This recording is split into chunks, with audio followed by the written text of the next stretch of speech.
이번 주 주말이면 이제 광군제인데 그러니까 중국판 블랙 프라이데이라고 보면 되잖아요.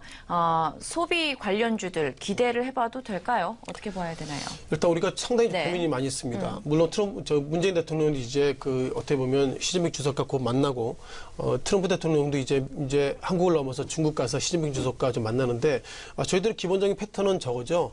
트럼프 대통령이 중국의 시진핑 주석한테 가서 한국 경제법을 관련돼서 그리고 사드 배치 관련돼서 얘기를 좀 잘 해달라 이런 평가를 가지고 있는데 어쨌든 그럼에도 불구하고 중국版블랙 프라이데이죠. 통상 학생들이 집에 자녀가 있으신 분들은 11월 10일 날 빼빼로 되기 때문에 벌써부터 뭐 선물 좀 뭘 살까 뭐 이런 소위 글을 하고 있는데 어쨌든 그럼에도 불구하고 광군제라는 단어를 우리가 다시 한번 좀 생각하는 것이 좀 맞다 이렇게 보겠습니다.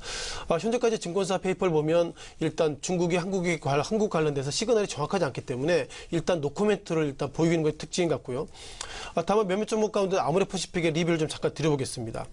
자, 아모레퍼시픽의 주가를 보시면 좋겠죠. 아모레퍼시픽의 주가 2016년 7월로 잠깐 돌아가 보면요. 2016년 7월이면 이때 정도 되겠죠. 2016년 7월 정도 같은 경우에는 결국 이때 밴드가 약 어떻게 보면 40만 원 밴드입니다. 40만 원 밴드에 보면 이때 주식을 사했던 분들 상당히 손실이 좀 커지는 구간을 가지고 있고요. 다만 9월 달부터 상승했지만 과연 이것을 상승으로 바라볼지 상당히 좀 고민을 커지고 있습니다. 자, 기본적으로 고민을 커지고 있는 것은 이런 부분인데요. 지난 5월 19일로 갔다 5월 19일 가겠습니다. 5월 19일 이 정도 되겠죠. 5월 19일 이때 어떤 일이 있었죠? 이해찬 전 국무총리가 중국에 특사로 갔습니다. 특사를 왜 갔죠? 시진핑 주석과 만나서 사드 보복 관련된 얘기 잘하겠다 이렇게 만났는데 그 이후에 주가가 상당히 급락했습니다.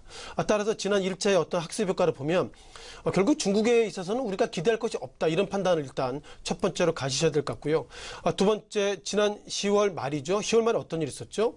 중국 한국이 서로 합의문을 했습니다. 서로 간에 잘하자 이런 합의문을 발표했는데 그 이후에 주가가 과연 이것을 상승으로 바라봐야 될지 아직까지 조심스러운 모습을 보고 있습니다. 따라서 결국 중국발 호재는 아직까지 우리가 좀 시간을 지켜봐야 될 것 같고요. 다만 신세계 그리고 호텔신라가 깜짝 실적을 보였는데 이것이 결국 2016년 3분기보다 좋아지는 즉 기저효과 때문에 좋아진 것이지 그만큼 실적이 좋아졌다 이런 부분들은 약간 좀 엄밀하게 좀 판단하실 것 같습니다. 정리하면 사드 문제 관련돼서 아직까지 참여자들이 정확하게 좀 판단을 못하고 있기 때문에 제가 볼 때 트럼프 대통령이 이런 문제를 시진핑 주석과 어떻게 풀 것인지 그리고 문재인 대통령이 어떻게 보면 11월 달 이후에 이제는 시진핑 주석과 만나서 과연 이런 부분도 어떻게 풀지 그때까지는 판단을 좀 유보하시는 것이 그나마 리스크를 줄이는 전략이라고 권고드리겠습니다.